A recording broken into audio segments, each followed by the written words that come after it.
Hello, welcome back. The show continues with me, Ohimia Amponsan. Up next is Business Fix.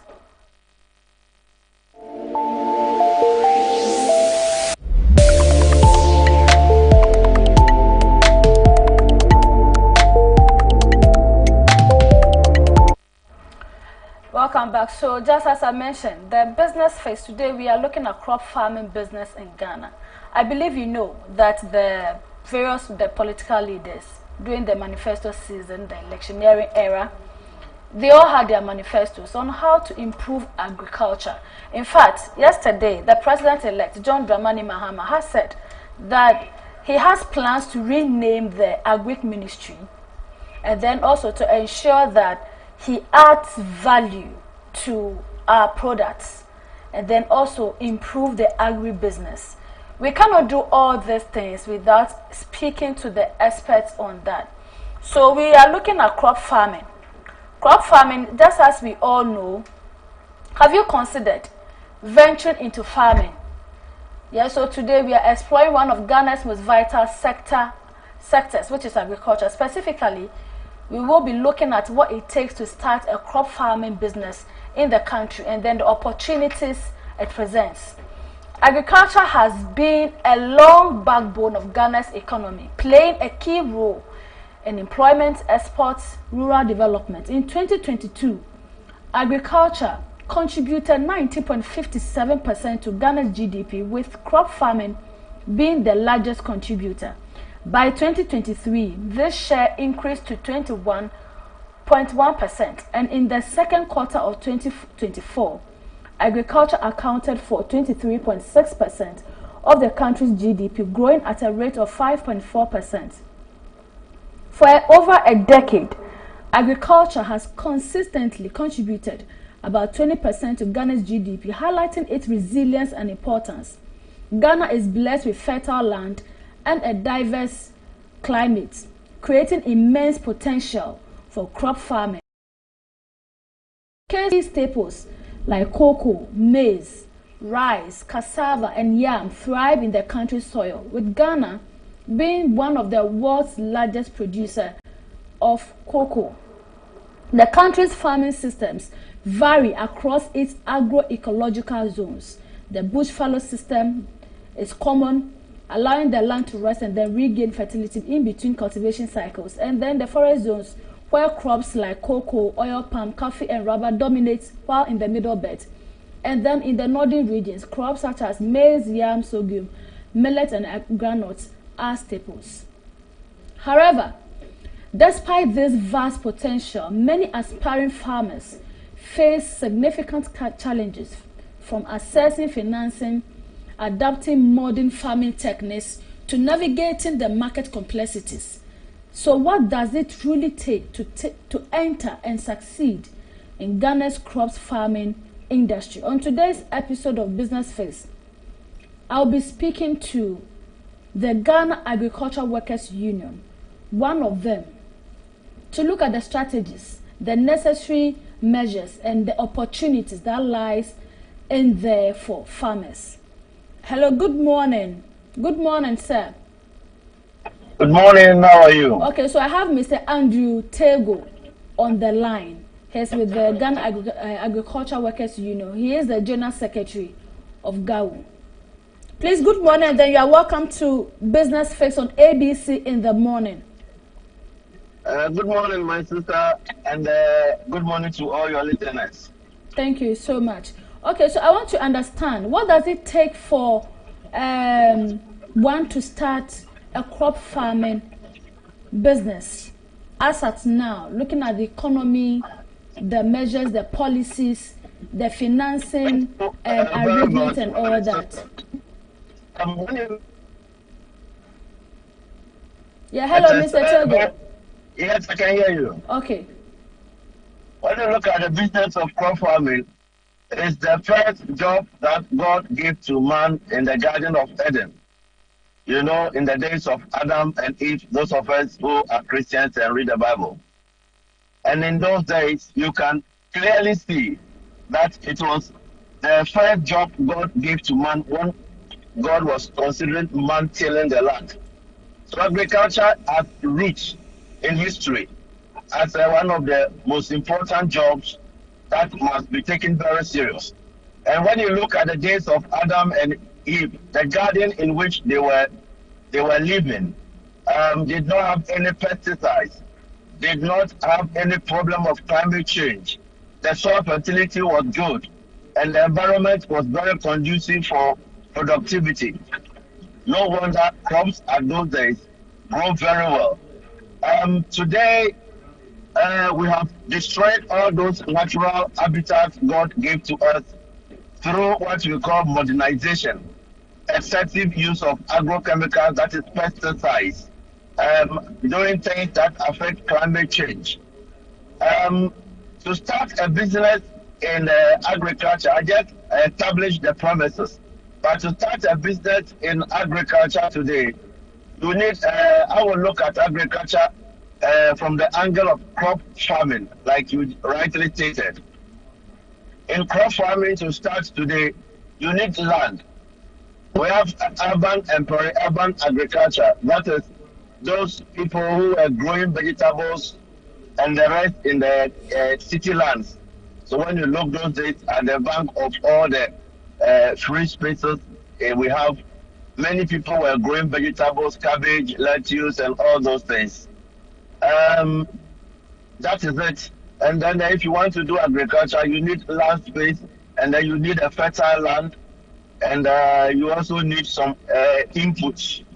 That is some credit facilities, and then some extension advice. And if you want to do agriculture in Ghana too, you will need the Ministry of Agriculture to also, through their extension agents, to support you in terms of agronomy advice. So starting agriculture in Ghana, unlike in other countries, there is no place to go. Like you go to a center and they have all the facilities, and they say there is land here, there is land bank, we can locate land for you and all those things. We don't have that. You have to depend on your family. If your family have resources, you take it. If they do not have, people move to settle in communities. So when you go to a farm place, you have settlers there, Krobos are farming there. When you go to the eastern region, Suhum and the rest, many people from my hometown and other places are farming there. So that is agriculture in its own, how to start it in Ghana. You are on your own, and you need your own things to begin with. Okay, so you are on your own, and then you need your own things to ensure that you succeed with crop farming. I want to understand, during the electioneering era, the campaign season, were you able, when I say were you able, I mean the union as GAU, were you able to engage the political parties, their leaders, on arrangement for agriculture, the business, agribusiness, added value, incentives, and all that? Now we have the president-elect. What are you expecting from him? Thank you. During the electioneering, that is the campaigning period, the General Agricultural, we are General Agricultural Workers Union at our National Officials Conference in Kumasi. We invited all the political parties to come and present to us their manifesto on agriculture. We had a few of them, not all came. The Yellow Party from Honorable Alan Chamatin party was present. The NDC was also present. And they shared a number of manifesto issues with us in terms of how they intend to roll agricultural policy. And in all their manifestos, you can see an attempted solution to the challenges I enumerated in the beginning. So, for example, the NDC and the other party talked about land banks. So, preserving land in specific areas for agricultural production. So that when you are, like I enumerated, struggling as an individual, you have to go for your own land and the rest. they intend to have land banks for you to access the land, and then they also promise to address the issues of credit. Today, when you want credit in terms of input for agriculture, and you want credit in terms of money, when you go to the bank to take a loan, you take it at commercial interest. Commercial interest, like somebody who is going to do business, somebody who take the money. So, yeah. Hello, Mr. Tego. Okay, so I think we have lost Mr. Tego there. We're having connection issues. But he was talking about the policies, the manifesto, and then the commitment of the various political parties, and then the meeting that they had with him. So I asked this question because, yes, the various political parties, they have their own policies, they have plans for the agricultural business. So now that we have the president-elect, we wanted to know their discussion with the president-elect and then how to ensure that the Agric Ministry takes its shape. We know that in 2014, October, for instance, the EU imposed a 3-year ban on import of some vegetables in Ghana. So all these things are challenges that the Agric Ministry and then the agriculturalists, our farmers in this country are facing. I think we have Mr. Tego on the line so that he can continue his submission. Hello, Mr. Tego, please, are you back? Yeah, I'm back. Okay, thank you. So you can now proceed.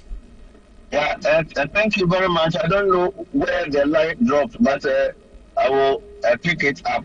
Now, I was talking about the responses of the presidential manifestos during the campaign time.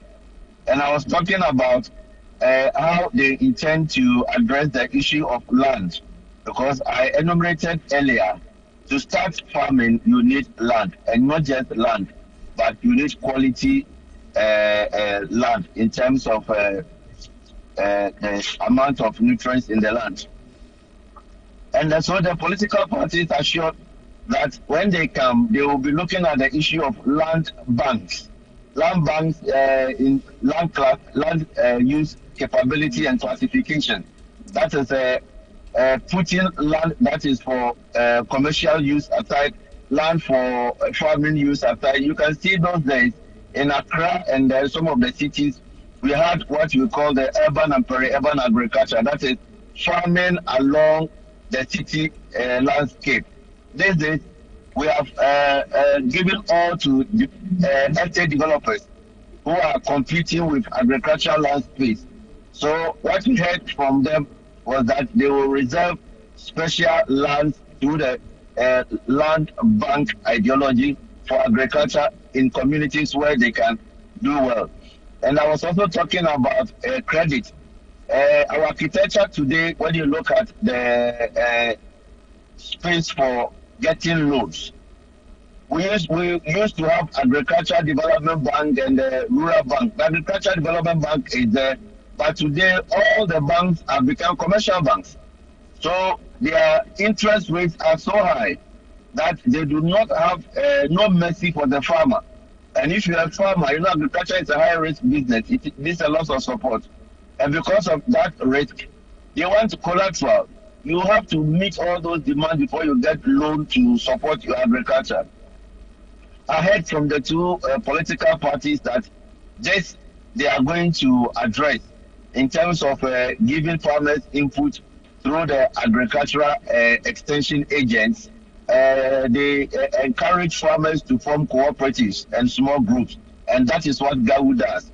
We have the Fishermen Association, we have the Cocoa Farmers Local Union, we have the crop farmers in communities. So we are assisting in forming those groups to wait for the project. In the 24-hour economy that the NDC announced, we also saw an opportunity for agriculture in that one. For us, they called for an all-year-round farming. All-year-round farming means that the farmer is supported.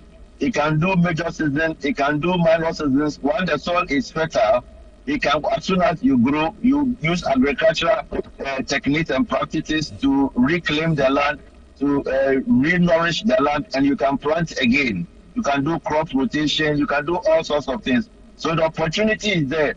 What is lacking is irrigation facilities. But I think we have the Ghana Irrigation Development Authority.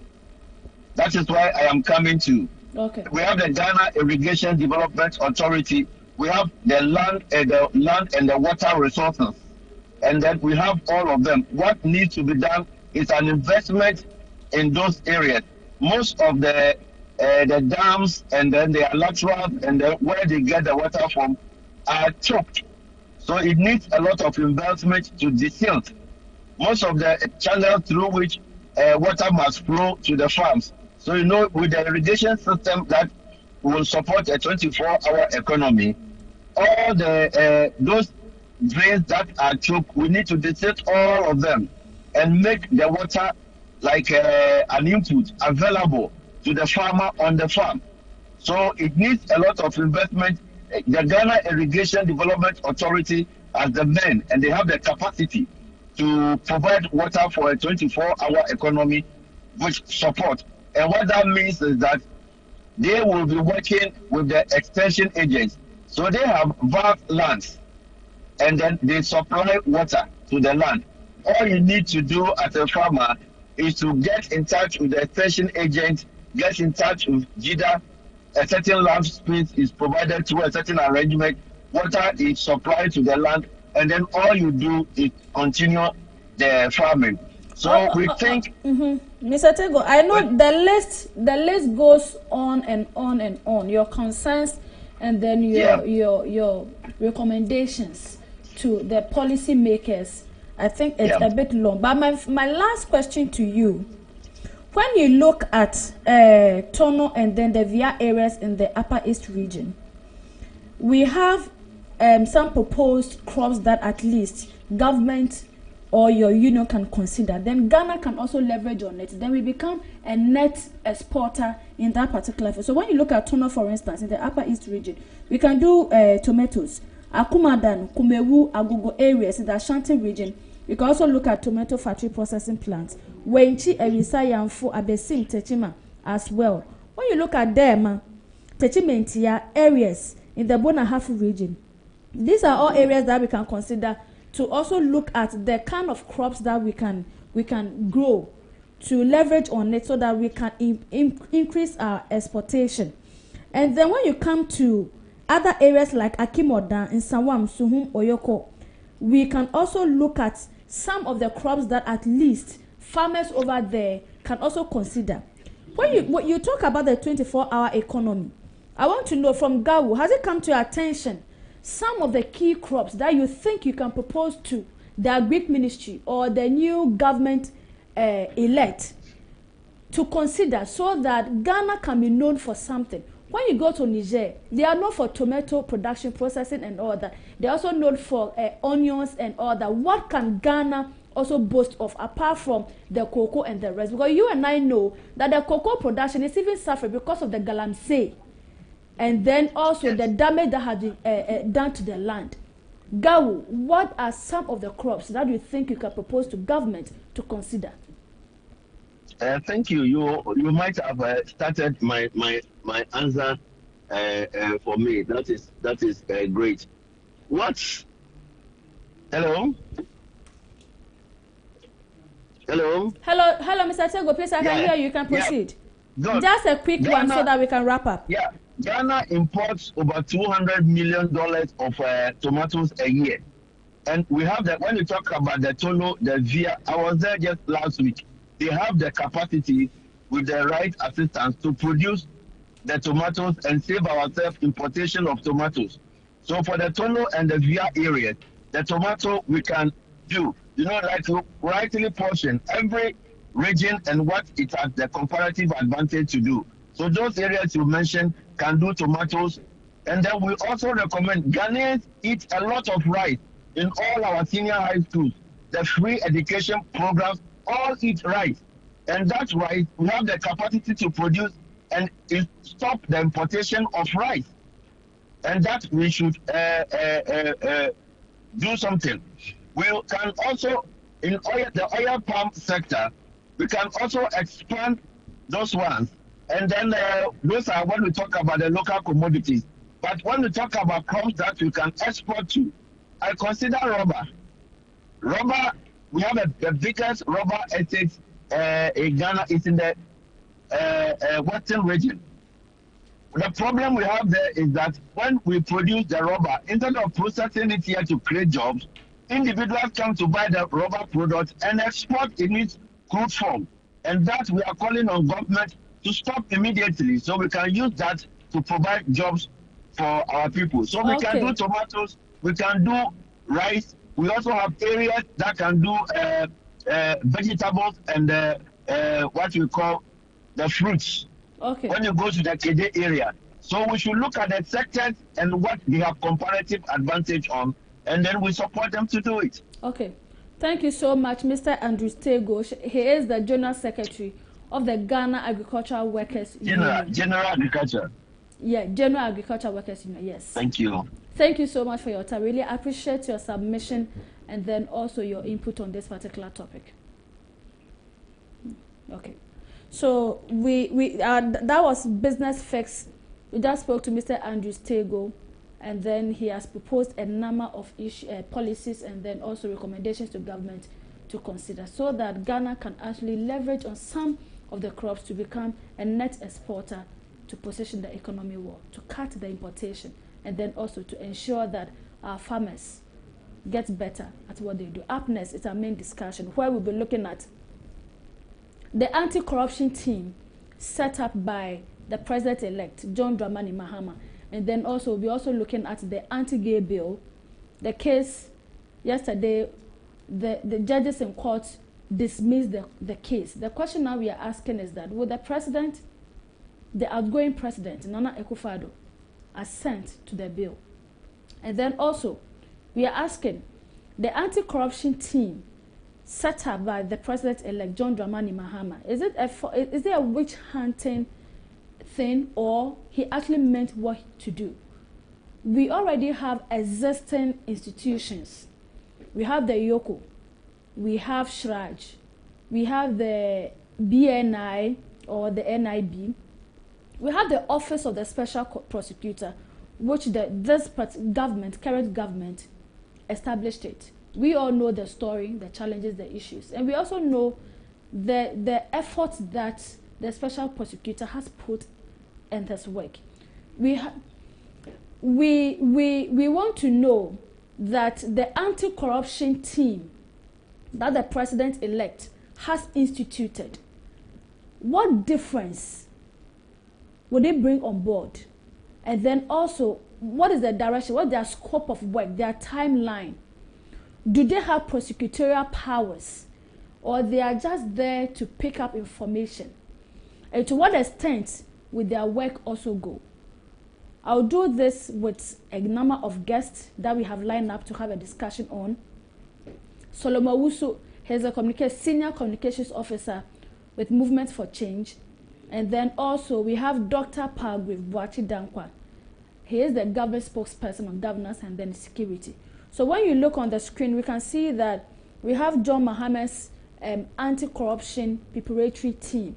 The chair being Honorable Samuel Okudzeto Ablakwa. We have the former Auditor General, we have COP Kofi Boachi, we have lawyer Martin Kpebu, and then we also have investigative journalist Raymond Archer on. The composition of this team draws attention to what they're actually coming to do. So Honorable Ablakwa, he is there to intercept all the documents, because that's what we have known him to be, intercepting of documents and then unraveling all the issues, some deals, contracts that are not known to the public. He is there to intercept some of these documents. And then also Raymond Archer, who is investigative journalist. He will do all the investigations and all that. We have them level to audit all the procurement and then the theft issues that this government intends to do. We also have Martin Kpebu, who will then take the legal actions. And then we have Kofi Boachi, to lead the arrest. It's quite an interesting interpretation to the formation of this team. I mean, a lot of discussion is going on social media about the composition of this team. And then other concern is that what becomes of the OSP at this point? Where is the constitutional and the legal backing for the oral team? What is their mandate and framework for executing that mandate? Important questions we cannot close our eyes on. However, the team is solid, as many are saying, but would they serve and live the purpose for which they are being they've been put up to do? So according to the statement issued Wednesday, December 18, 2024, the transition team newly formed by the president is to ensure that all the alleged corrupt practices, the alleged corrupt deals, the contracts that have been identified in this current administration, the Nana Akufo-Addo administration, is brought to bear. Is there a witch hunting or it is not a witch hunting? How are they going to do their work and then do it well?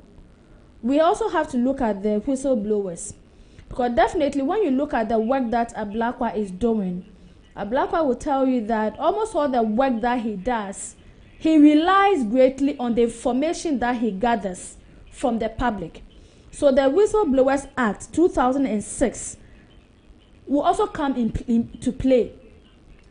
To the 2006 Whistleblowers Act, it talks about how to protect the identity of those who gives out the information.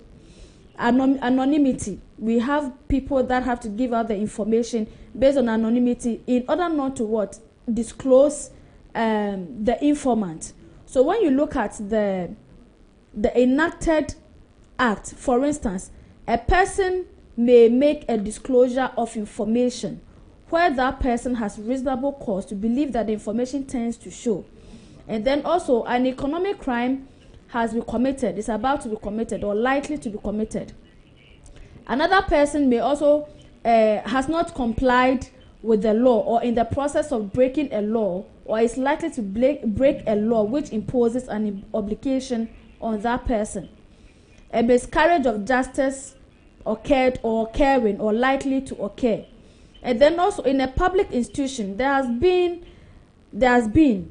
is, and there's likely to be a waste, misappropriation, and mismanagement of public resources. The environment has been degraded, or likely to be degraded. So it goes on and on that yes, all this information can be gathered on a number of persons. Disclosure of impropriety, a police officer, attorney general, the auditor general, staff of intelligence agencies, a member of parliament, a serious fraud office, Commission on Human Rights, Administration Justice, the National Media Commission, narcotic chief, the head, an elder of a family or the whistleblower, a head of a recognized religious body, a member of the district assembly, a minister of state, the office of the president, the revenue agency's governing board, a district chief officer, executive. A whistleblower may take into account. So taking into account means that this team, they are going to rely on the information from the public. So since they are going to rely on the information from the public, a whistleblower may take into account a reasonable belief or a fear on the part of the whistleblower that the whistleblower may be subjected to dismissal, suspension, harassment, discrimination, or intimidation. Also, a reasonable belief or fear that evidence relevant to the impropriety may be concealed or destroyed, that the person to whom the disclosure is made will not frustrate the objective, that the impropriety is of an exceptionally serious nature, and that the expeditious action must be taken to deal with. The place where and then the prevailing circumstances under which the whistleblower lives also matters. So there are procedures for disclosing such informations. There are procedures that the whistleblower, the family, the public, or any other informant has to go through. So the team is there not just to pick up information, because there are laws in this country And the agenda to recover all loot, it is not just to do a witch hunting, but it has to be work within the framework of the law. In as much as they do not have the prosecutorial powers, just as the chair of the team mentioned, they are just there to build public trust. They are there to ensure that state resources are protected. They are there to ensure that the information that they have gathered is speedily worked on. And then also, what are the sanctions should they come out with their findings? The question now is that we have incidences and then cases where we follow a case and then it takes so many years. When you look at Oponi Frimpongs's case, for instance, it's been like 7-8 years since this government came into power. And what is the conclusion of the case? So is the team there for its beauty of it, for us to know that yes, the president-elect is there to work for the people? I have been joined on the line as Mr. Solomon Owusu, Senior Communications Officer, Movements for Change. Good morning, sir, and then welcome to ABC News in the morning. Good morning, my sister, and thank you for having me. Thank you so much. It's been quite a while now for speaking to you on ABC in the morning. Welcome home. This is your home, so welcome home. Yeah, absolutely, and I always want to be on ABC, so no worries. That's great. That's great. So first of all, elections are over. The president-elect, he has hit the grounds. He's working. He is ensuring that his promises in the 120 days, in terms of fighting corruption, he has started with putting up a list to fight corruption. What is your take and then your reaction on this team, the formation of the team? Yes, first of all, let me say that for the party NDC and for its candidate and now the president-elect to have made it a campaign promise that given the opportunity, they would form a team or as it were, a department that will go and recover all our loot. Tells you how the Ghanaian has lost confidence in the politicians. In other than that, there are laws, there are agencies, there are institutions that are mandated daily to prevent, first of all, the looting of the state assets. And when it happens, there are institutions that are needed to go for all these loots. And many a times, the politicians, and by extension, the people in the helm of affairs are themselves involved in corruption. And so nothing gets done. I have seen the names. It's just a list. As to whether or not they will be able to perform is another matter altogether. Mind you, this is not the first time the country Ghana is doing something of this sort. Under the PNDC, and there was an asset recovery declaration committee, an asset recovery committee. It ended up that members that were on that board or on that committee enraged themselves. So unless and until we begin to see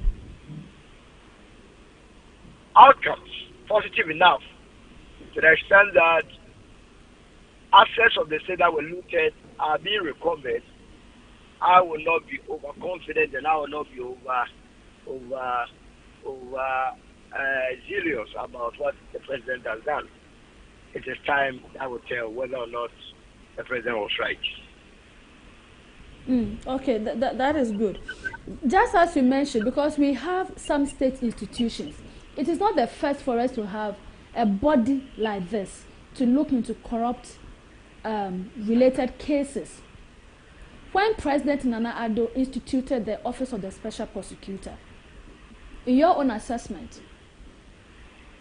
what has been its performance? The number of cases that lies on his table, the lack of resources, the lack of funding, and all these things. Yes, it is not new. This is a step in a direction. But what becomes of the other existing institutions? Is this something that the president should consider and allow these institutions to function rather than coming out with a new team to fight this whole anti-corruption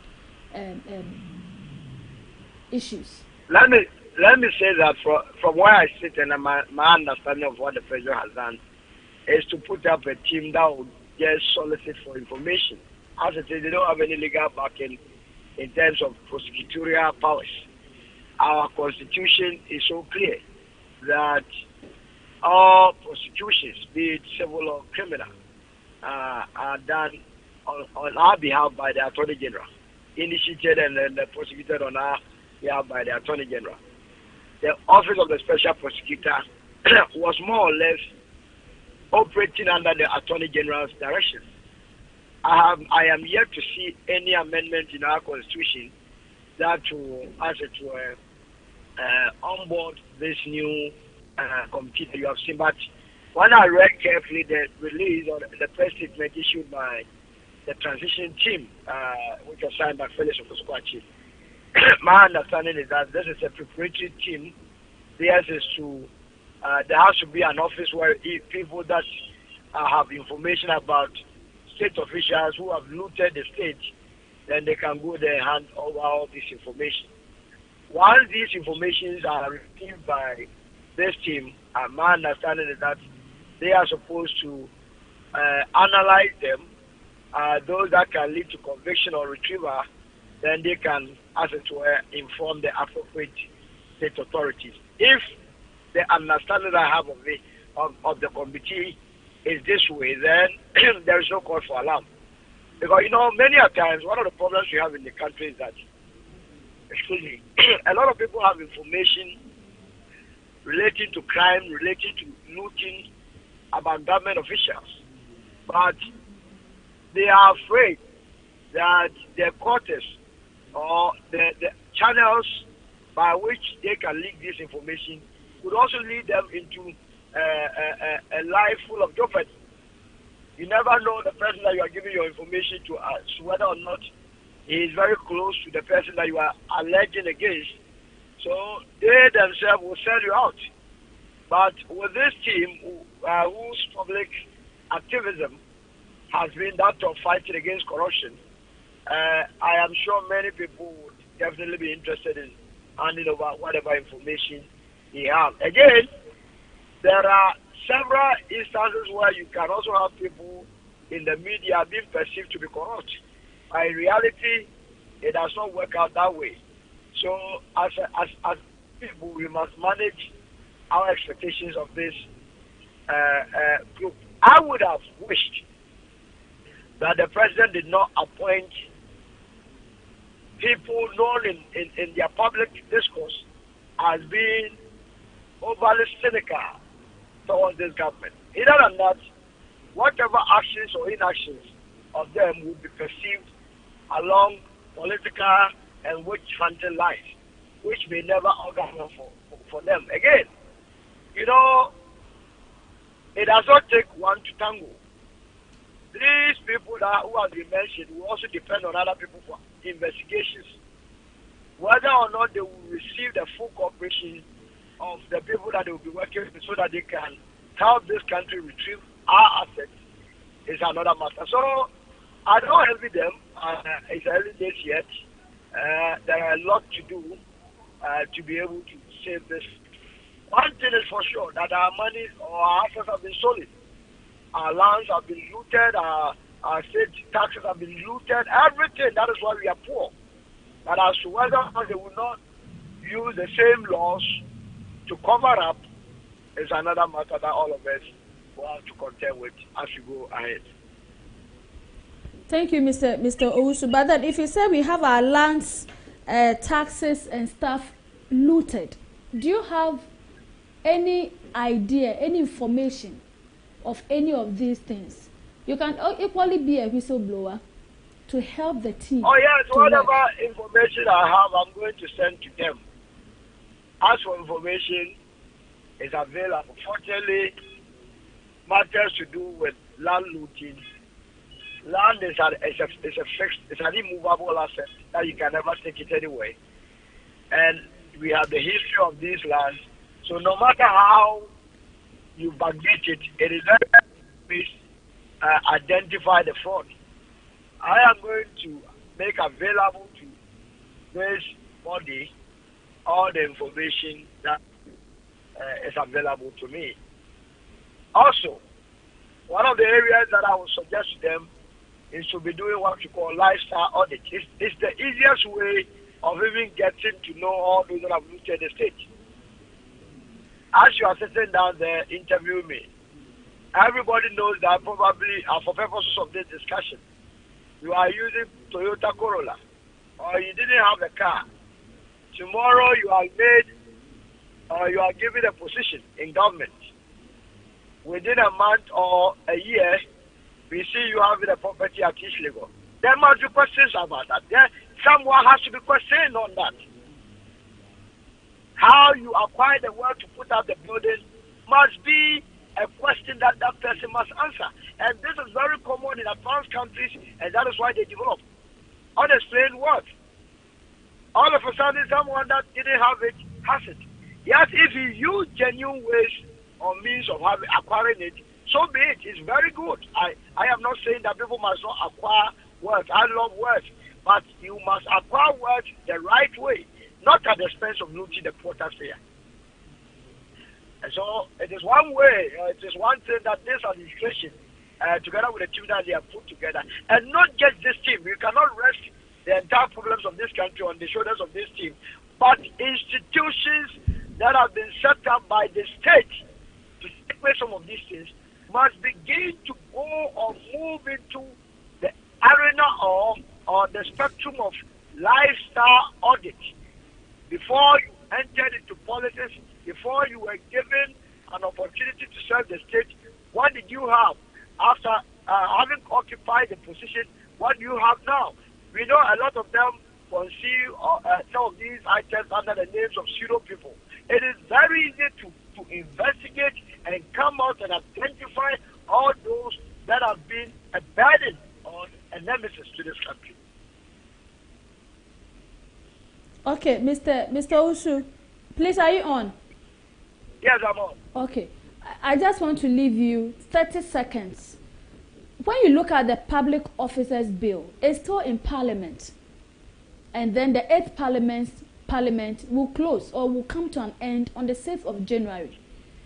You are mentioning auditing of lifestyles, yet we do not have the Public Officers Bill being worked on past for us to use it even to work on these corrupt related cases. What do you have to do as a political party to ensure your commitment that the 9th Parliament will be able to work on this bill? First of all, we have existing laws that can take care of that. But beyond that, just like we are doing this morning, as part of the crusade, we are not going to allow the NDC administration to do things haphazardly like President Kufuor's administration has come to do. It is the inability of the citizens to put politicians on their toes, mark them closely. That is why they do things with impunity. This time around, we are going to be with this administration from day one with an eagle eye, follow them through and through, and not just the NDC administration or John Mohammed's administration, but the Parliament of Ghana. Every bill that is introduced will be scrutinized. Parliamentarians will be made to come back to us to brief us as to the happenings in Parliament. You cannot be a parliamentarian and not be visiting your constituencies and briefing them as to the sort of bills that are pending before you and soliciting input from your constituents and think you are representing us. Once we do that, once all of us take interest in the day-to-day administration of this country, I bet you politicians cannot take anybody for a ride. It is our inability to follow through with whatever they are doing. That is why they think that they are above. They are servants, of course, and servants are supposed to serve. They are not supposed to hold themselves onto anyone. And I believe that going forward, if all of us, the media houses, are going to play our role as the fourth estate of the realm, all activists, all political movements are going to guide the system and monitor it closely, I bet you we will receive the dividend of it. If we allow them to do whatever pleases them, they will loot everyone. Because, every human being has a tendency of being corrupt. But it is the right systems put in place. It is the pressure that is brought to bear on them that allows them or enables them to behave properly within the confines of the law to the benefit of all of us. Thank you so much, Mr. Solomon Owusu, Senior Communications Officer, Movement for Change. Thank you for your submission this morning. Thank you for having me. Okay, so we look forward to having more discussion with you. This is a developing story, a developing agenda, a developing step to ensure that the anti-corruption formation by the President-elect, John Dramani Mahama, we follow it to the latter. Thank you so much. Okay, so that was Mr. Solomon Owusu. That is Mr. Solomon Owusu, Senior Communications Officer, Movement for Change. We'll be moving straight to speak to Dr. Pagwe Boachi Dankwa. He is a government spokesperson on governance and then security. So just as Mr. Solomon Owusu mentioned, yes, we have to look at how to follow keenly some lifestyle of public officers and then also ensure that when they came into office, the assets that they brought, the assets that they were having, the kind of lifestyle, the things that they were doing, their assets, their budgets, their money, their accounts. So just as I said earlier, we have the Public Officers Bill in Parliament, where it allows public officers. It goes beyond the public officers. We have to look at the media, we have to look at agencies, CEOs, district chief executives, any other person, to ensure that they are actually living within their means. As it stands now, we cannot beat our chest and say that we have public officers declaring their assets for people to go and then check it out and actually try and examine and assess the kind of lifestyle they are living. And even when they are leaving office, the kind of assets they've been able to acquire for themselves. It all counts. So I have on the line Dr. Pagwe Boachi Dankwa, government spokesperson on governance and then security. Good morning, Doc. Good morning. How are you? I'm good. Please yourself. By God's grace, I'm doing well. Okay, so how are you taking, first of all, how are you taking this whole living into government? Before we come to this, how are you taking it? Oh, well, it's part of electioneering. You go into an election, one will win, one will lose. And so it's part of our democracy, it's part of governance. It's not what we expected, but it is what it is. So we're okay. Good. I believe the party is learning its lessons, strategizing to come back stronger 2028. Absolutely. As much as the party that has won is also learning lessons so they don't go into opposition. So absolutely, we are learning our lessons, and we are very certain that the overwhelming 2 million people that didn't turn out to vote for us would come out to vote for us in the 2028 general election. Okay, that's good. We wish you well on that. Now to the main discussion. I want to know, your government have been labeled with a number of alleged corrupt issues and concern or practices by this the incoming government. They have named a number of them. The National Cathedral is there, looted land, state properties, and a number of them. The President-elect, to show his commitment, has gone ahead to form a team to gather information. They don't have the prosecutorial powers, though, to gather the information. What is your first take on this?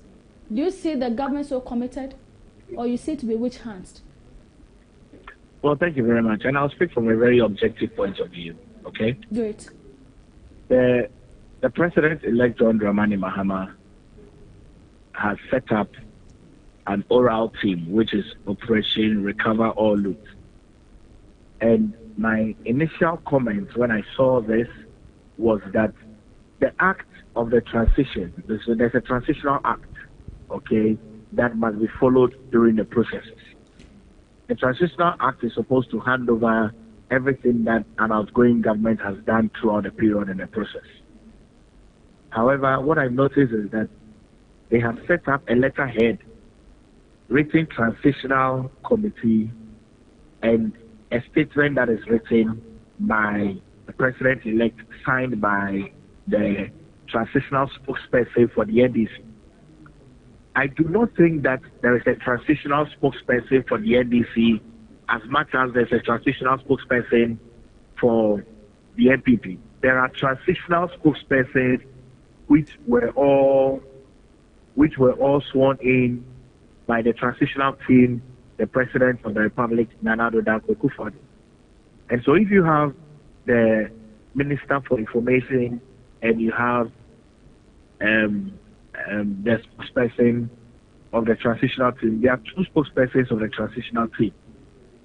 The Minister for Information, the Fatimatu Abubakar, Honorable, and then my good friend, Felix. Now, I have raised concerns about the letter that has been written. I wouldn't have had any problem whatsoever if the letter was written on the letterhead of the NDC. Number one. Number two, it appears that the group that has been set up is almost like a gossip group, that we are somewhere, come and gossip to us so that we can gather information and then send it out. It's not too far away from our government transitioning out, about a little about 2.5 weeks.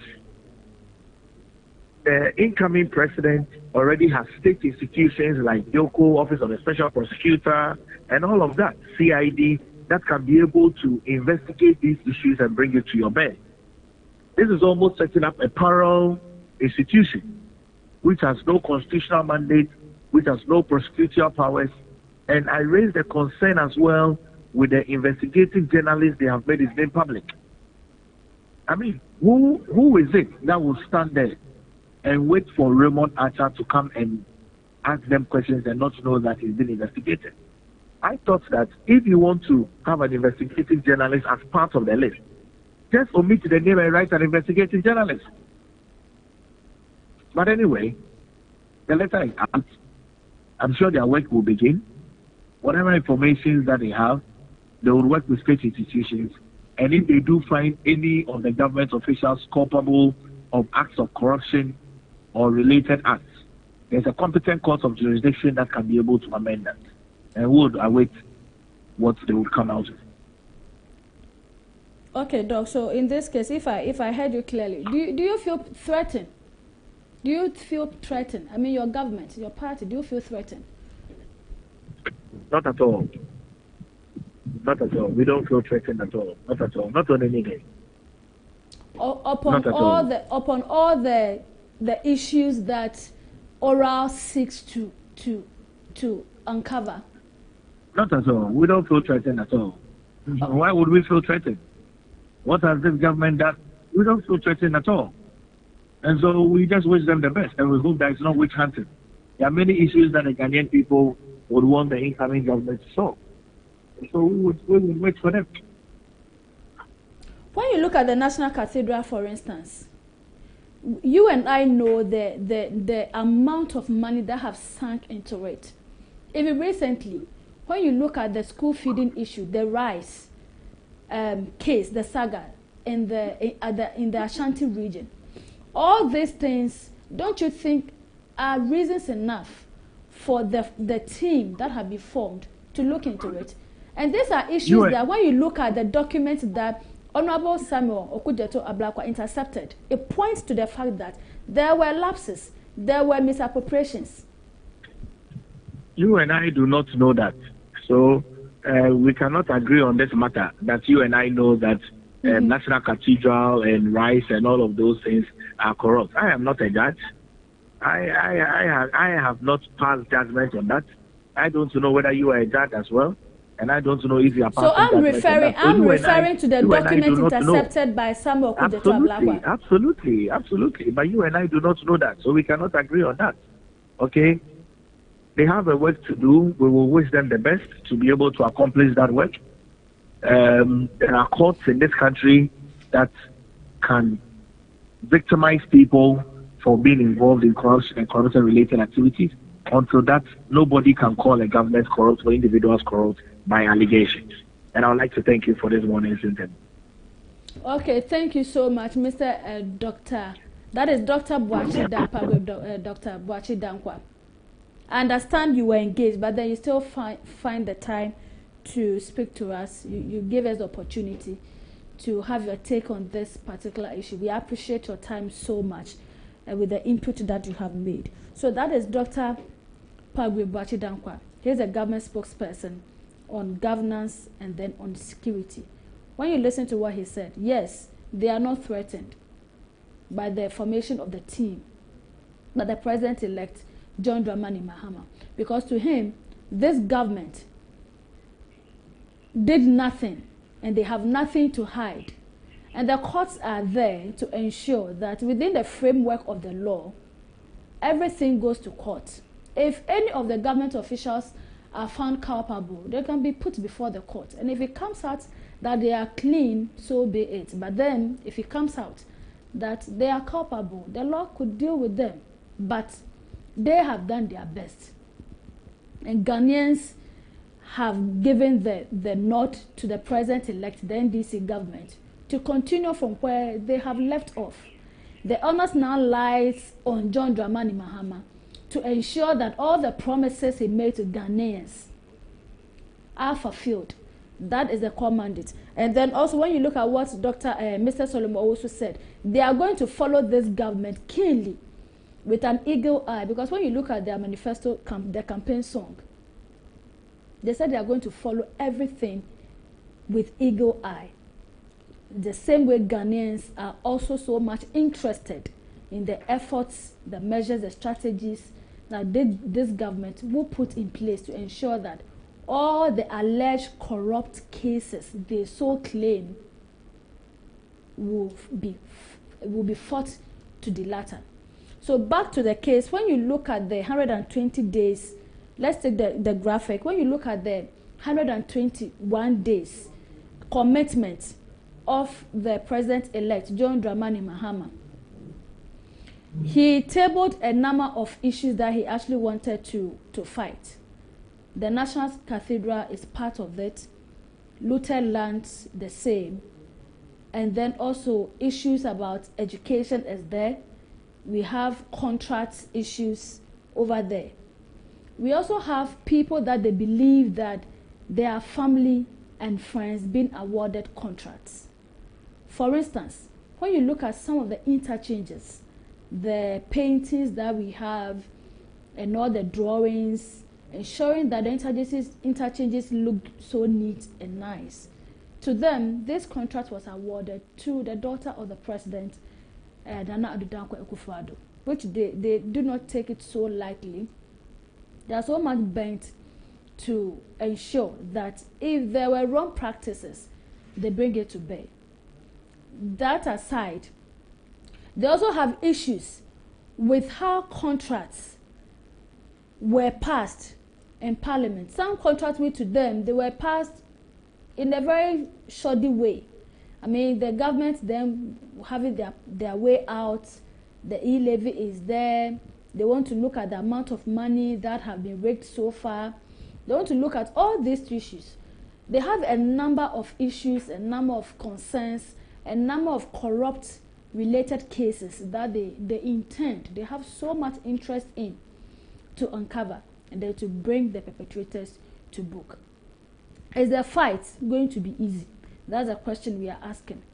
Is it going to be easy, or it will just be one of the fight elephants of coming up with a team, an organization, so that Ghanaians would see that yes, the government is truly working? Is that it?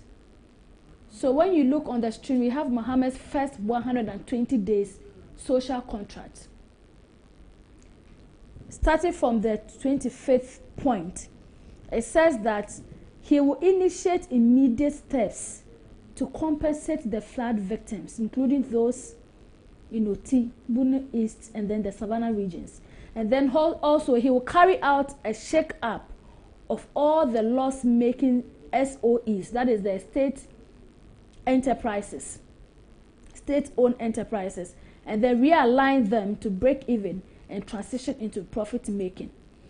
He will also reopen investigations into major unresolved criminal cases, including the 2020 election killings, the Ayawaso West Wuogon by-election violence, the murder of Ahmed Hussein Swali and Silas Woluchame.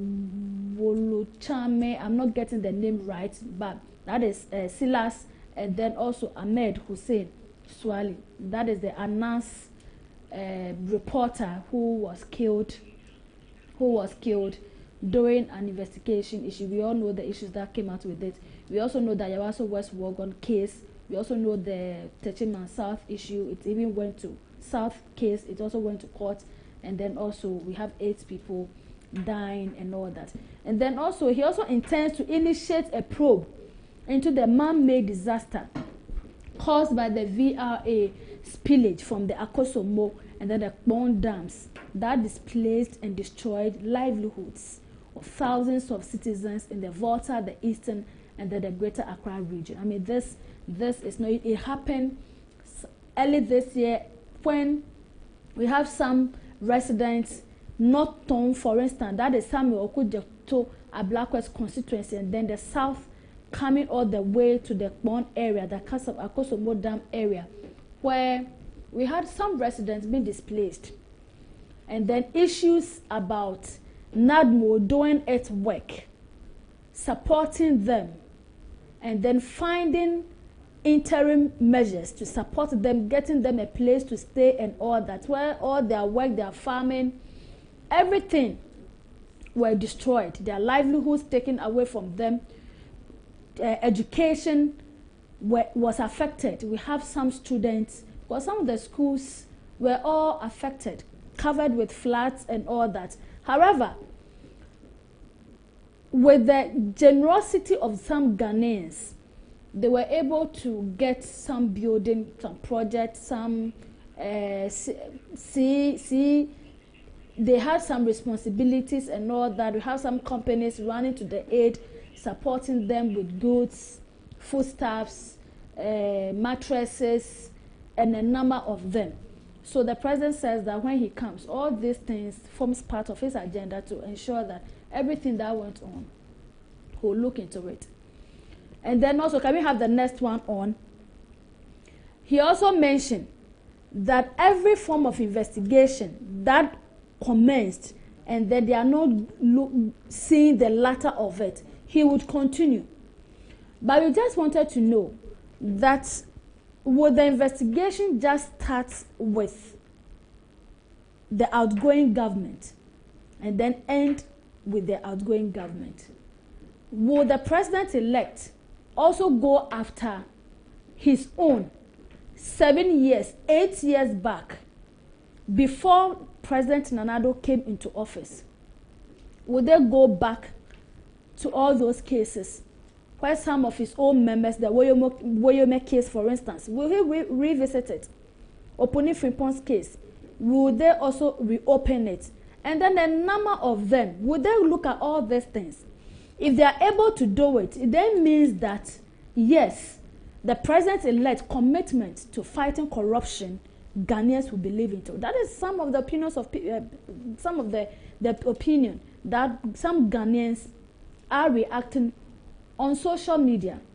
That, Mr. President, if you really want to fight the corruption, it shouldn't start with this outgoing government. It has to start and then also end during your tenure of office.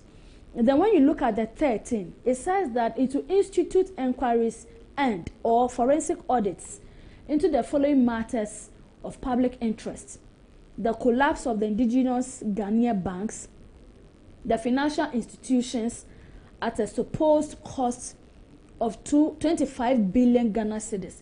We all know that a number of banks that were not functioning properly, that is according to the government, they were closed down. Some merged to be CBG, and they are still having issues. We have the GM Bank, Papa Kwesi Indum, who has always been on this government, crying that this government didn't treat him well. The government was unfair to him. When you go across the country, one of the banks that you will see fast visibility operating was the GM Bank. But the question is, was it just about having the building, the visibility, or about the operation of it and then getting the right things done. And then also, he said he will look at the illegal printing of money. Yeah, so the NDC picked intel that the Bank of Ghana printed some money, which to them, it was illegal. They printed the money, this government printed the money to favor them, to get some juicy offers, to get a little bit of back kicks, as we always say, some back kicks to promote some of the agenda, and then all that. They said they will look into that. So that is about 58 million US dollars. And then also we come to the National Cathedral, the scandal, which I asked Dr. Pavre Boache Dankwa about it, which he said to him, he doesn't see anything wrong with that until proven so by this government. And then also the illegal and inflated single source contracts. I've talked about it. The contract to them, they feel all went in favor of this government. Then the COVID-19 expenditure, the scandal. We know the then health minister, Kwekwa Jumain, all the issues, all the scandals and all that. The money that even came at a point, we had an MPP executive at the northern part of the country captured on a tape, complaining of how the money that was shared, she didn't get her own. The chairman came in, it became a whole lot of issues. So this government intends to uncover all the loots and all the issues with single source, the contracts and all that, the COVID-19 expenditure. Then the PDS, the JAPA document, the JAPA deals. We all know it's more like, yes, it is perceived, it is alleged that the JAPA document is a document by this government, the NPP government, to push agenda for the president's family and its relative. So they also look at that. They also look at the SML deal, the ambulance spare parts deal, yes, still with the president's daughter involvement and all that alleged into that. They also look at the 13th African Games, which took place in Accra at the University of Ghana, Legon Sports Directorate, their complex, the new stadium over there. You know, all the issues that came out with the amount, the payment, GBC complaining, the amount, the third-party issues, and everything. They said they will look into it. Then the SkyTrain. Yes, this government promised to give Ghanaians a SkyTrain.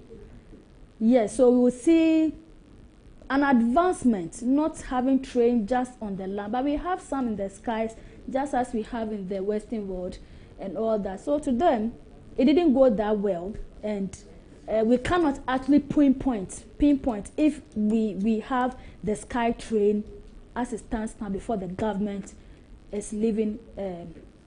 The president is ending its tenure. And then the Palugu Dam, for instance, yesterday in Parliament, the minority raised a concern that they will ensure that the amount of money that have been sunk into it, there should be value for money. So that one too is part of it. Master distributions, the Galamsey fraud issues, the missing excavators, tricycles, the Sputnik V, as I mentioned, the health, the minister, Kwekwa Jumain issues, or we have the boss scandal, and then it goes on and on and on. When you look at the Pony Frimpong's case, it started years ago. It's been like 7 to 8 years now.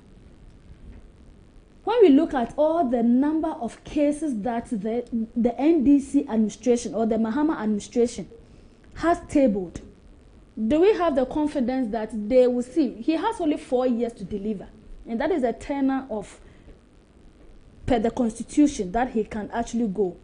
So he has only 4 years to deliver on all these promises.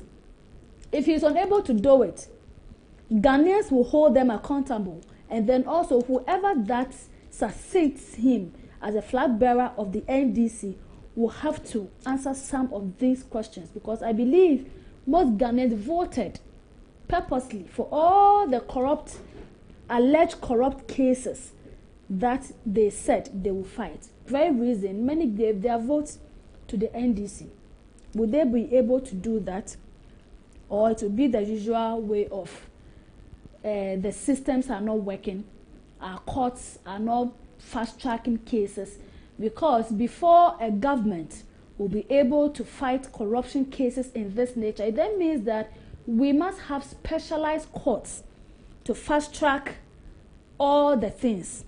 But if we have the cases, and the cases we keep informants, the whistleblowers, they keep churning out the information, giving it out to the people, and then yet still we are not getting the information, we are not getting the value, we are not getting the outcome, the positive outcome, and then the expectation Ghanaians have, it then means that it will be the usual rhetoric of fighting corruption in the country.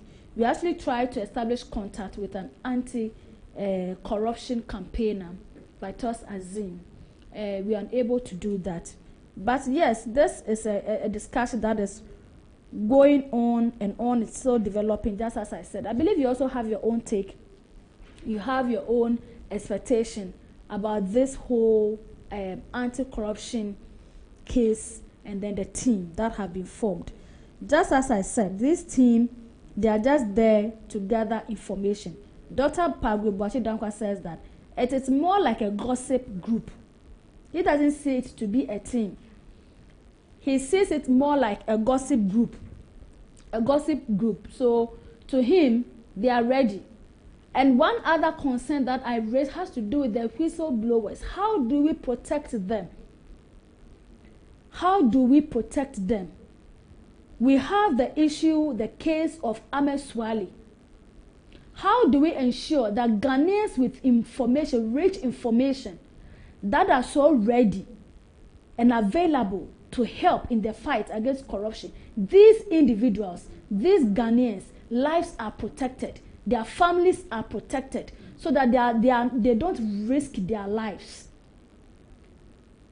This is one thing, one concern, a major concern that I think that the president-elect and then the transition team, the security agencies, and then any other person brought on board for this anti-corruption agenda must factor that and take that into consideration. The lives of the informant, the lives of the whistleblowers must be protected. Either than that, it then means that this preparatory team that the president-elect John Dramani Mahama has formed, we cannot say it to be fruitless, though. We are just hoping that they will take all the considerations into account and then protect the lives of these individuals. I want to go through the Whistleblowers Act again, and they also look at the funding. When you look at the act, there is a space where the whistleblowers must be funded. They must be tipped. They must be given something. It is not to induce them or to give them money or to bribe them, but at least there should be a form of a compensation to them, miscellaneous provisions to the whistleblowers, so that they'll be able to churn out the information that is needed to ensure that this work gets to its latter. So the funds that we are talking about is a little reward to be given to the whistleblowers. If it is about the Attorney General, there should be something that will be there for the person. It's about giving out a report, there should be something for the person. And then also, when it comes to recovery of money issues and all that, there should be something about it. Let's say we are talking about looted money, and then an informant has been able to give you a number of information, A, B, or C. When you go here, you can see this person. Name the people that are involved. Yes. So there should be an amount of money or a fund, a percentage to be awarded to this person. It is not inducement. It is not bribery. But there should be a token, at least, to entice the people, to encourage them to bring out more information. With the new information, or with the new team instituted by the president-elect, take into account all these things. We have to factor that and not just putting the men in there. Still on this joint team formed to fight the anti-corruption, and then the transition team and all that, there have been a number of concerns about the composition of them. They are all male. We do not have females in there. They are all male. It is, social media is buzzing with commentaries, discussions, arguments, and the whole lot. So let me just take you straight into the poor representation of women on the transition team. And that is what we'll be looking at politics today, which is right after the main discussion. So thank you so much to our guests for the main discussion, Solomon and then Palgrave Boakye Dankwa, for coming through for us. We'll still try and establish contact with Vitas Azim, the anti-corruption campaigner, on this particular topic. But before that, let us take politics today.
So, time now for politics today. The Affirmative Action Law Coalition has criticized the composition of the joint transition team, calling it problematic and then urging an immediate correction to include more women. The 24-member transition team comprises only 4 women, 3 from the outgoing government, and then also 1 from the incoming government. They have been speaking on it. Their media coordinator for the Affirmative Action Law Coalition and then a private legal practitioner, they've been speaking on it. To them, it doesn't actually sit well, because this is a government that have been speaking and then trying to champion equality, equity, balancing, and all that. What then has happened? The outgoing government, that when you look at the joint team, we have only just 1 female there. And then when you look at the incoming one too, we also have 1 female in there. Social media is asking, is that to say that we do not have the women to champion and then to fight? Some also believe that when it comes to fighting corruption and then instituting and instilling discipline in society, women does it better than the men. But the question is that as the fight against corruption, the joint transition team, is that about women? Have we reduced the discussion to men and then women, or we are fixed? Our eyes are so fixed on getting the work done. And is a selection to say that we are undermining the strength of women. If truly so, the president-elect team, we have just 1, and then we also have our first female running mate, or the vice president elect. Isn't that enough encouragement to the women group or the Affirmative Action Law Coalition demanding? So when you look at we have the government transition team, we have the Attorney General, we have Oseche Mensah Bonsu, we have Dr. Mohammed Amin Adams with the Finance Minister, that's the Finance Minister. We also have Henry Korte, Minister for Interior. He was defeated in the elections at Blekuma Central.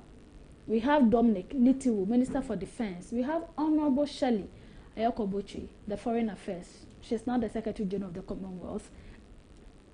We also have Martin J. Mensah Kosa, the Local Government Minister. We have Albert Kandapa, the National Security Coordinator. And then the chairman for the outgoing is Frema Osei Opari, the Chief of Staff. We do not have that on the graphic though, but Frema Osei Opari is part of the outgoing government transition team. She is the chair. Now we have the John Dramani Mahama's transition team. The chair, this time around, the incoming government chair is not a female. It's a male. And that is Honorable Julius Deborah, the co-chairperson. And then we also have Esiedu Nketia, he's a member. We have Fifi Fiavi Kwete, a member who happens to be the General Secretary of the NDC. We have Callistus Mahama. He's a member and then a secretary to the transition team. We have Dr. Valerie Sawyer. Yes, he was then a deputy chief of staff. And then also we have Professor Kwamena Ahoy. We have Dr. Kesiel Atuforton. He's a member and he's the leader of the NDC caucus in Parliament now. We also have Mahama Ayarega in there. We have Honorable Guzi Tano. We have Guzi Tano in there. We also have Edward Omanibuama, the National Director of Elections and IT of the NDC, former Communication Minister under the NDC administration. So when you look at it, do they have a reason? The women group, do they have a reason? Are they right with their call that there's low women representation? Are they right to say that? Are they right to cry? Are they right to be alarmed that women are not so much factored in the selection of the representation? I'll be speaking to one of the members of the group to have a further discussion on this development, to understand how they take this whole thing. They are not happy with it. But we want to know. Probably it's a first step that they have to give time to the outgoing government and then the incoming one to do a clean work for us. Good morning, and your name? Good morning. Okay, thanks for having you. Thanks for having me as well. Good morning to your listeners as well. Yes, good morning. Yes, so we understand you have issues, you have concerns. I believe, Is it not too early for your call? Not at all. It's not too early because the act was passed, the Affirmative Action Gender Equity Act was passed in July by Parliament. It was assented to in September. And since the act was passed, this is the first kind of appointment being made by the president. And so it is about setting the tone or setting a positive example.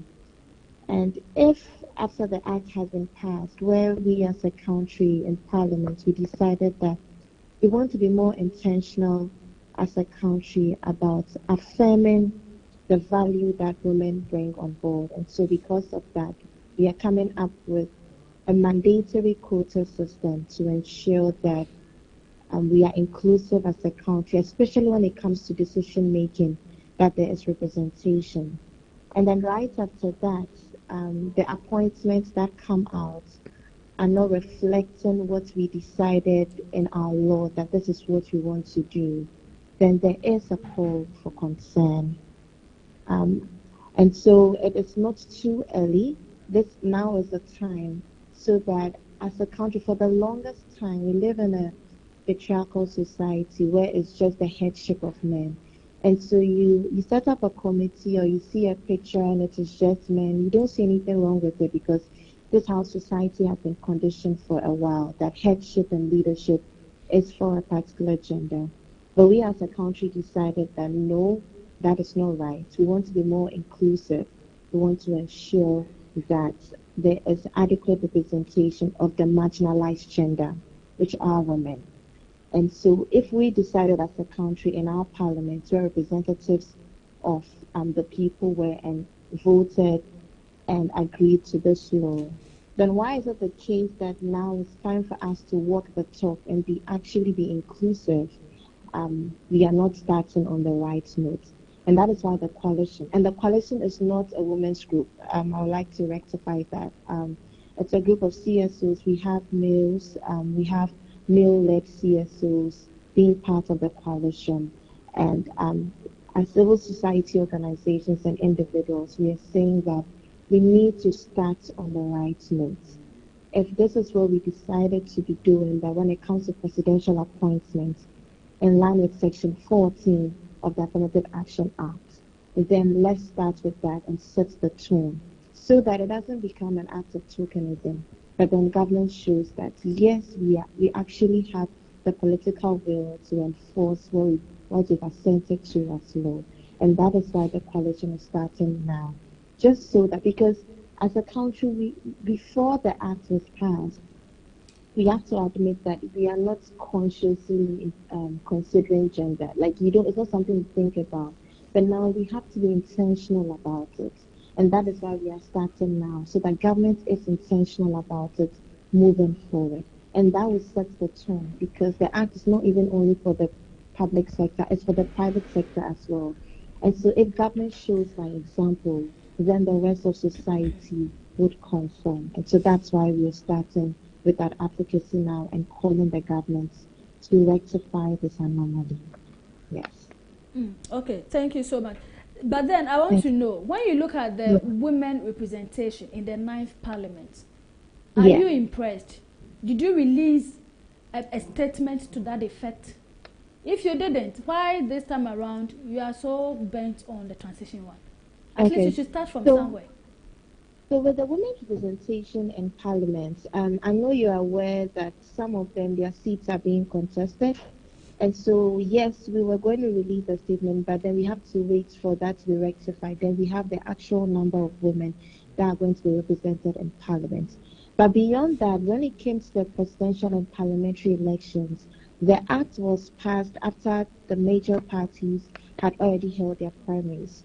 And so the act couldn't have any effect on that because the primaries had been held and elections was going to be done.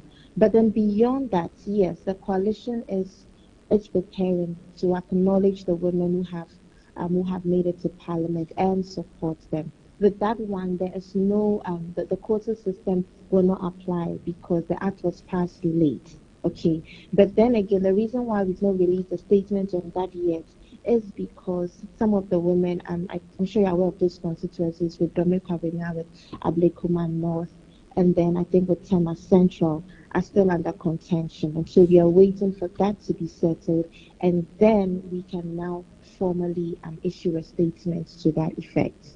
I hope that answers your question. Yes, you have. Partially, in a way, you have, because I believe that in as much as maybe you are waiting for the seat under contention to be declared or to go through peacefully, you could still put out something commending those who have sailed through, because many people who feels that you are jumping the gun and then also trying to make this women thing so much of a god feels that yes, you should start from somewhere. But yes, you have explained the reason for your silence on that. Now, let me take you to the joint team formed by the president-elect, the anti-corruption agenda. Yeah. What is your worry about that as well? What, like I said, if you permit me, let me just refer to Section 14 of the Act.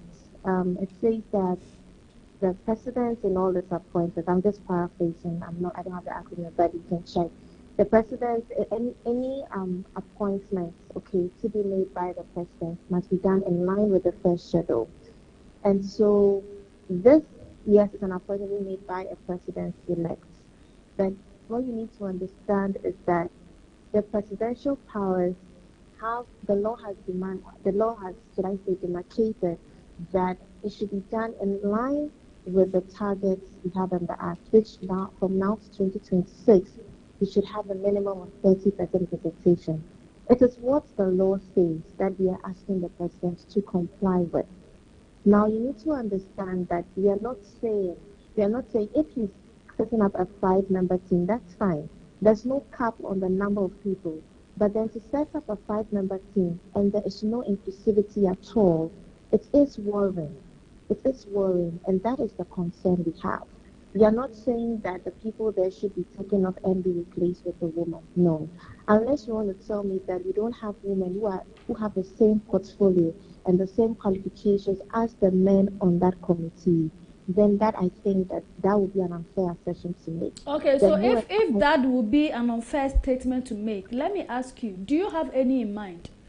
Do you have a woman that you think is so fit to be in there? It is not irrespective of the political affiliation. I think you are moving the argument from, we are not making it a man-woman thing, or it's our place as a coalition to dictate to the president what to do. But what we are saying, even the presidential aide to the president-elect, Madam Joyce, but she herself, if you look at her Facebook post, she admitted that yes, they should have considered inclusivity and adding on a woman. So it's not the coalition alone saying it. You can check her Facebook page. She alluded to the fact that they should have been more inclusive. That's what we are saying. All we are saying is that if the president-elect, by his example, starts being inclusive, it would ripple down to everybody else. Because we have passed a law that says that this is the way as a country we want to go. And so he should set the tone by his example, by his appointments. That is all the coalition is saying. Yes, I could proffer names, but then I think proffering names and leaving some out would open the floodgates. But then we know that there are qualified women with the same portfolio who can equally sit on the committee. We've had women head up committees of inquiries in this country, and they did a very good job. So unless you want to say that we don't have women of that stature who can equally sit on this committee and do the work. Okay, so let me still take you back. I was just asking whether you have any woman in mind, any woman or some woman. Even if I have, I cannot make such suggestions because it is not my place to. That's all I'm saying. But then I know for a fact that there are women, because history has proven that we've had women even heading up committees of inquiries in this country who can easily sit up on this committee and do the same job. That's all I would like to say. Okay. I wouldn't like to mention names and leave some out and then open it up for the fact. That's why I'm giving this example. Yeah. Okay. So going forward, how are you going to ensure that at least when it comes to appointments, are you working behind closed doors? Not to lobby, though, but are you working behind closed doors with the party or the president-elect? Yes, we are, and that's why we are partnering with the media, and that's why we are partnering with you because you are the fourth estate of the realm and you hold governments accountable. And we are also lobbying. We've also written officially to both sides to just let them be aware of the fact that their appointments are flouting the provisions of the Act, and that they have to be more moving forward. They have to be intentional about complying with the provisions of the Act. But beyond that, as CSOs, our main task is advocacy, and that is why we are doing it now, and we are calling the shots now. We don't want to wait for 7th January, and then the appointments come out again, and it's the same thing. So we are not being reactive this time, we are being proactive. Even before the announcements were made, we did write to them and said that, look, there is an act that has been passed on this, but then this happened, and that is why we are reacting. That's why we are calling it out now. And so we are working behind the scenes, but also we are working in the public space, because that is essentially the work of CSOs, working in the public space and making advocacy to ensure that government complies. Yeah. Okay. That is well noted. So if you're a woman and you are into active politics, partisan politics, and you have the skills, and you can do the work. We have the coalition like the Affirmative Action Coalition. They are there to push and ensure that you get to the top. So, Enyonam, thank you so much for your time this morning. We appreciate Thank you too. Your input and all the advocacy the coalition is doing for women. Okay, so that is Enyonam. Let me take you straight to what social media and all the arguments happening on social media on this particular issue. So the first one, the one I have with me, I have Kizito. Okay, so let me start with what I have here. Good. I have Kwesi Spito. And he says, women always want to make everything about themselves. And then he buried his face. Then Smalley says that having no woman on the list is concerning, by the way. And then we also have Owula _Owula. He says, this shows you can never please women. After giving the vice president role to a woman, you are still pained by this. Look at what the CJ is doing to the judicial service. I don't know what the CJ is doing to the judicial service. I think Owula knows best, and he can tell us best, but I do not know. But that is his opinion. Then Lalwani Art also is saying that who were the women fighting the corruption and injustice like these men were? Name just one. So that was a question I was equally asking Enyonam, if she has any woman in mind that is so fit to be part of the group. So Lawani Art is also saying that who were the women fighting the corruption and injustice like these men were? And then I also have Leo. Leo says that no woman deserves to be there. No woman deserves to be there. Oral is not a joke. Operation Recover All Loots is not a joke. That is according to Leo. And then Duke of North says that don't make this a gender affair, my love. Don't make this gender affair, my love. Then Mamiesi Gold is also saying that, can you please give us a name of who should be on there? The question I asked Enyonam is exactly what Mamiesi Gold is also asking over here. That can you please give us a name of who you think should be in there? Who will consider her, please? We are waiting. So we are waiting for the women groups and all those champions. I'm a woman though, but we are waiting to hear the list and then to know the names that can best fit into that particular team.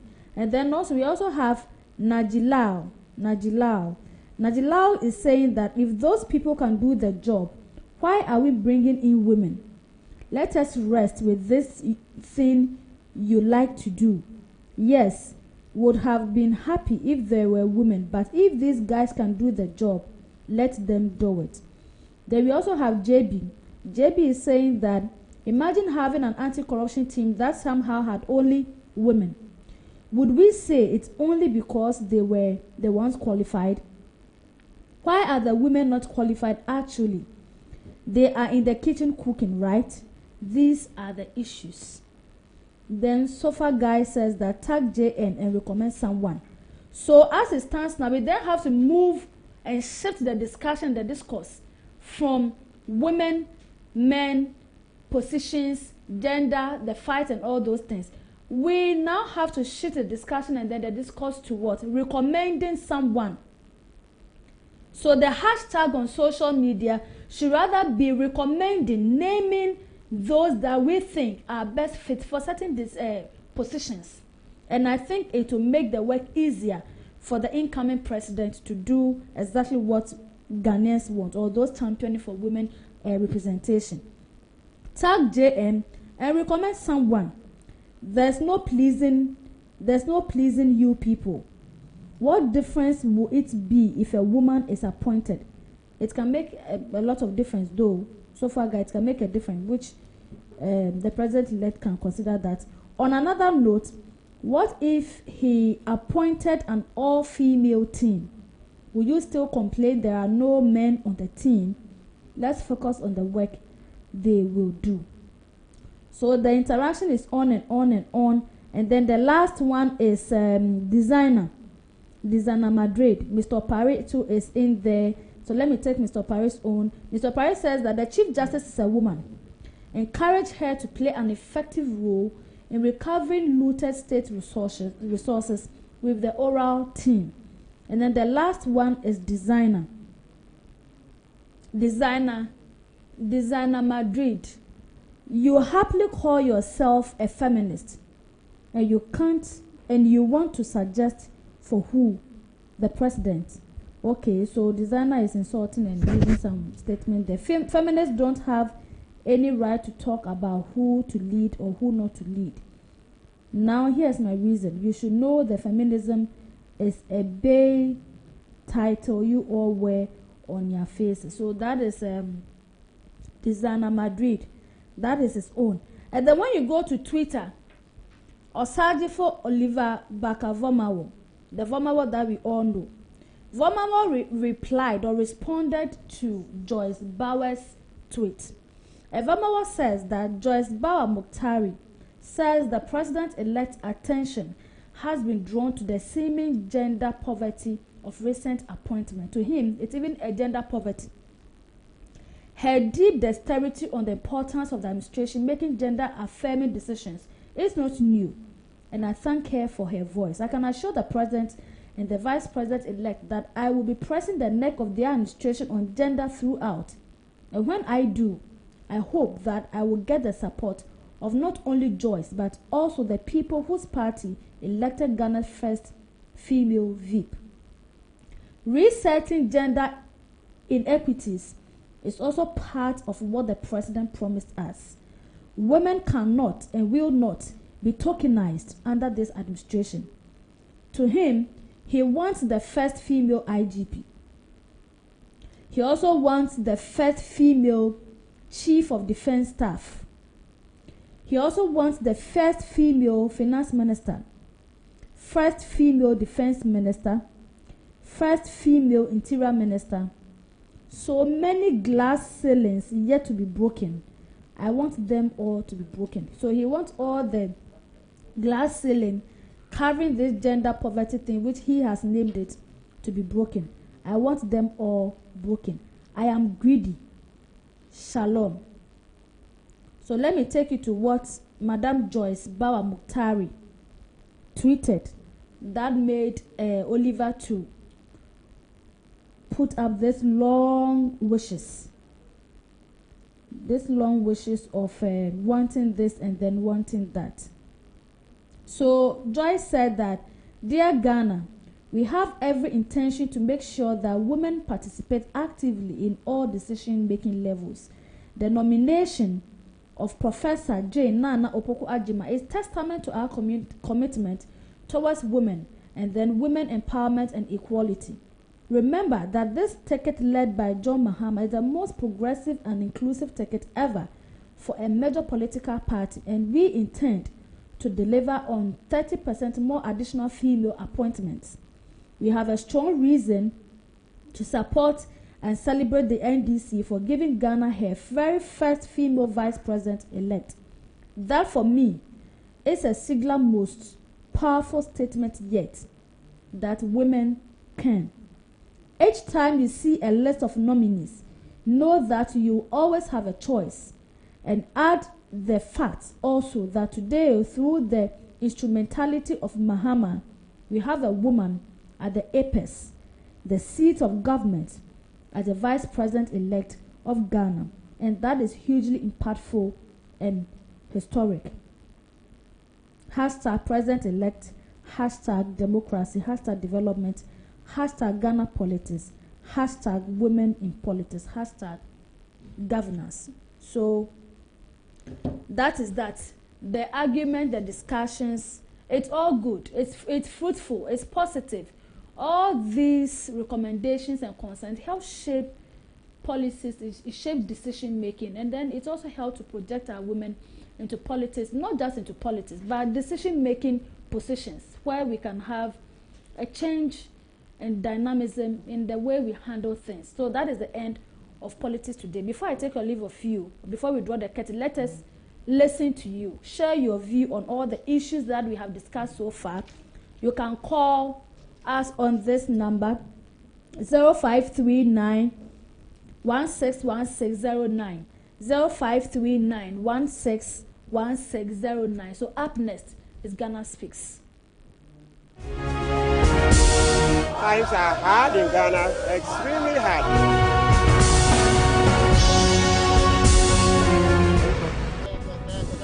As we gear towards the 2024 general elections, there have been conversations around having a presidential debate.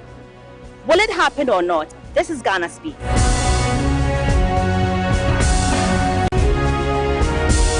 Times are hard in Ghana, extremely hard.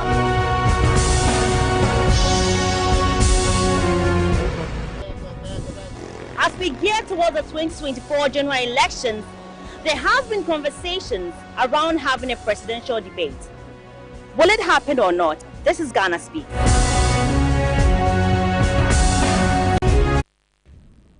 So this is Ghana Speaks. We can't do this alone. Definitely you are with us, and then we are also with you every step of the way. We came to serve you, and then you're also here to share your thoughts. We've discussed a number of issues, from front story to the main discussion, to business, to issues about women representation politics today. You look at the joint team, the anti-corruption cases, a number of issues going on, running through from Monday to Tuesday to Wednesday to Thursday, being throwback Thursday. There have been issues and then conversations about last-minute contracts, last-minute recruitment. We want to hear from you. Do you think it is right for the outgoing government to, at this point, give out contracts? And then also we have issues about the anti-gay bill. Before that, the president always relied or said the case is in court. Until the court determines the outcome of it, he has to put on hold, not to sign it. Now, per the development yesterday, the case was dismissed. The case that was put forward by the journalist and then lawyer Richard Delasky of City FM, and then Amanda Odo, who is a gender advocate and all that. The case was dismissed because to the lawyers or to the justices, it's premature. A bill that is yet to be signed into law cannot be tested, that the constitutionality and all that. What do you have to say? On Tuesday, we asked you that who do you expect to sign the bill? Is it the outgoing president or the incoming president? Now the case is out of court. Should the president sign it or he shouldn't sign it? He has few more days to end his tenure of office. Today is 19th of December, 2024. Barely 2 weeks or 3 weeks to hand over officially. Should he attempt it, or he should do it, as one will put it, a carry forward?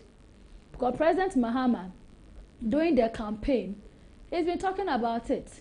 Anti-gay, his members, they've been talking about it. Sam George staging demonstrations with some traditional authorities, and then a number of them. We are asking, should the president sign the bill, or we should leave it for President Akufo-Addo to continue? Hello, good morning. Let's hear your voice. Good morning. Okay, so good morning. So, good morning. Please, your name and where you are calling from. Yeah, I'm called Joseph Abisu. Okay, please, where are you calling from?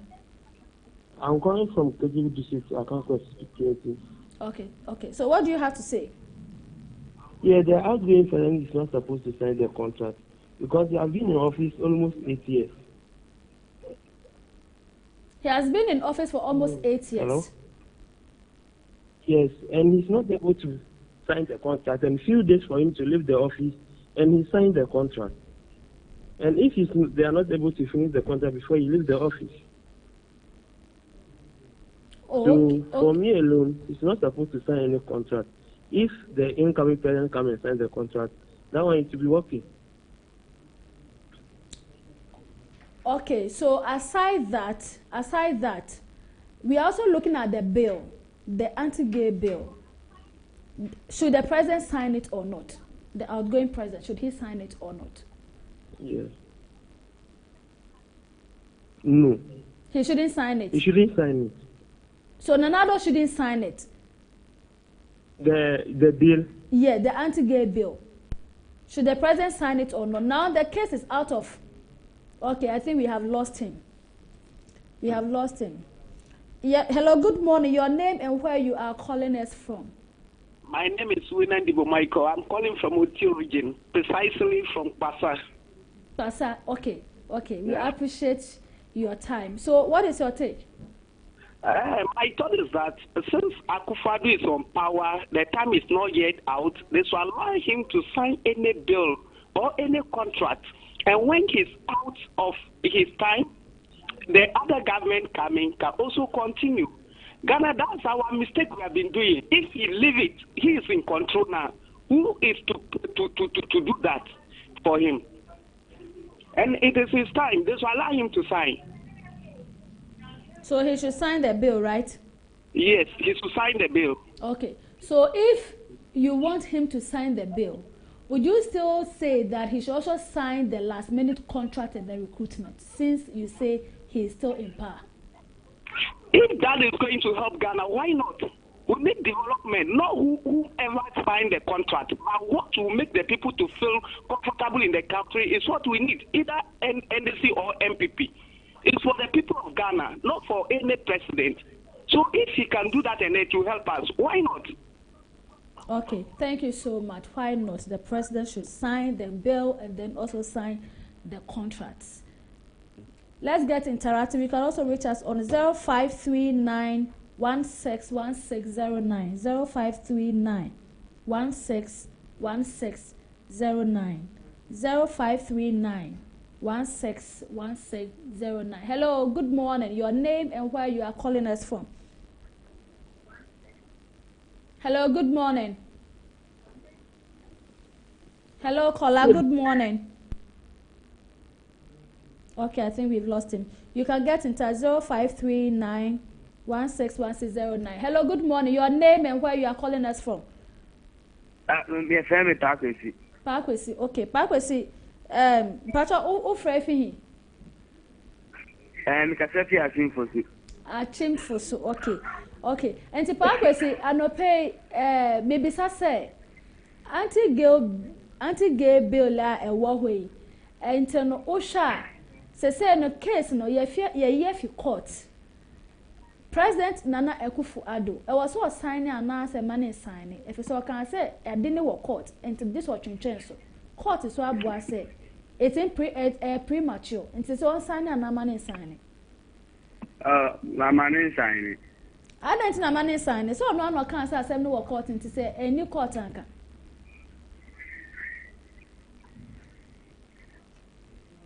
Pakwesi. Mo pa. Yo, hopa, yo mate. And no, so on, say, money sign it, dear. Okay, Yatia say, that's it, Papa Kwesi. We have another active caller on the line. Good morning, and where you are calling from. Let us know where you are calling from, your name. Hello, good morning. Our cherished callers. Yes, good morning. Please, your name and where you are calling from. Good morning. If I can say me Ruby, me free Afuama. Ruby, okay. Oh, free Afuama. Mpacha you mate.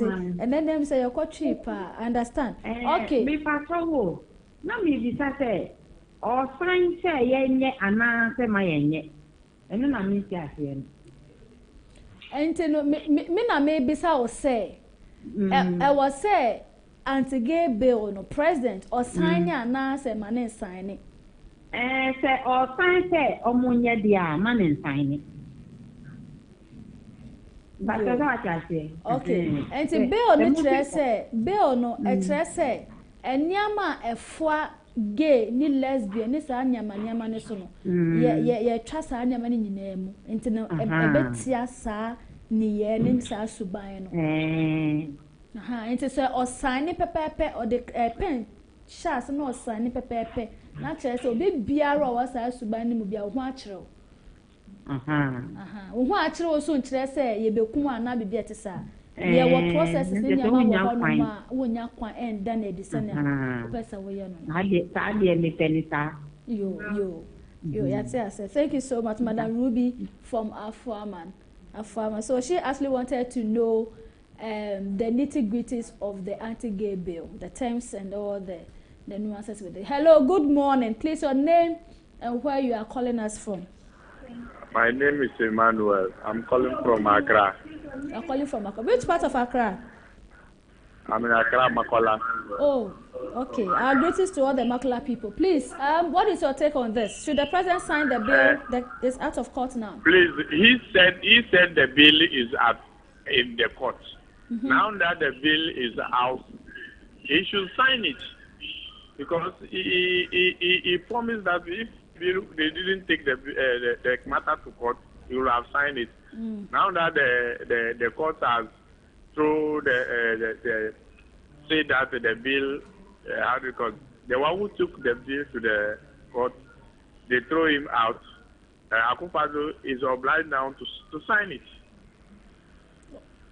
Okay. He's obliged to sign it. He should sign it before he leave the power. If it's not so, then it means that he's supporting the gay. So what if President Mahama also comes and he also didn't sign? Does it mean that he's also supporting the gayism and then the lesbianism? Why should Akufo-Addo leave it and go? Why should he leave it and go? Okay, so I'm also asking. Okay, I'm also asking that if he should sign it, can he also be allowed to sign the contract, the recruitment that he wants to recruit into the state institutions? Is he able to do that, or should he do that? They are defending now the recruitment and we should go on. If they are defending it, then he should sign it. Okay. Thank you so much, Emmanuel. Thank you so much, Emmanuel from Makola. Okay, so that is that. Sake of time, you have to. Okay, so my producer says that we should take the last caller.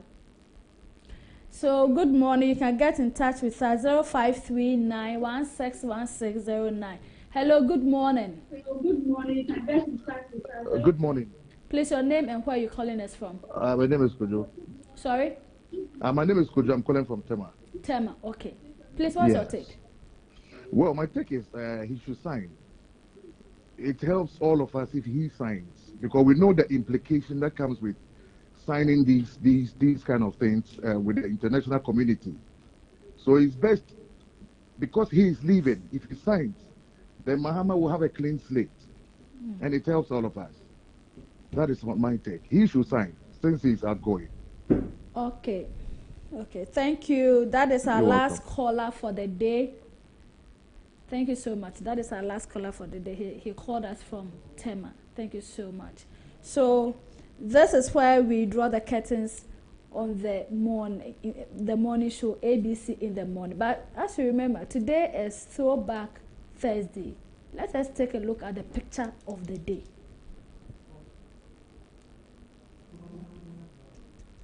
So when you look at the picture of the day, it says that no blue tick, no last seen, no overthinking. It is simple as that. It is not a smartphone. Somebody hiding their identity, watching your status, sending the person a chat. The person will read it, and then no reply. The person will put the data of all the gymnastics and all the strategies and all the tactics with a smartphone, the use of smartphone and all that. It didn't happen during those times. So Nokia 3310, all you can see is what you can see on the screen. Simple as that. There's no blue tick to give you high fever, give you BP, pressure and all that. and I sent the person a message, and the person read it, and no reply, or the person hiding the identity and still watching people's statuses. No overthinking, no pressure, nothing. So take this to hold your body, and then also remember, today is Thursday. It's Throwback Thursday. Any other thing that will take you back to the years, just get in that mood, and then you have a very beautiful day.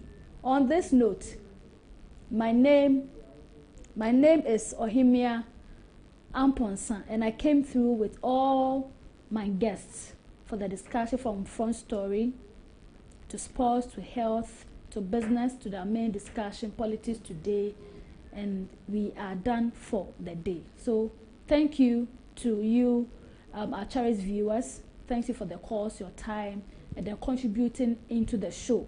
And then also a very big thank you to our production team at the back. We say thank you so much. Thank you, and I see you same time tomorrow. We'll look into what Christmas holds for us. Few days to Xmas. What are you doing? Are you on course?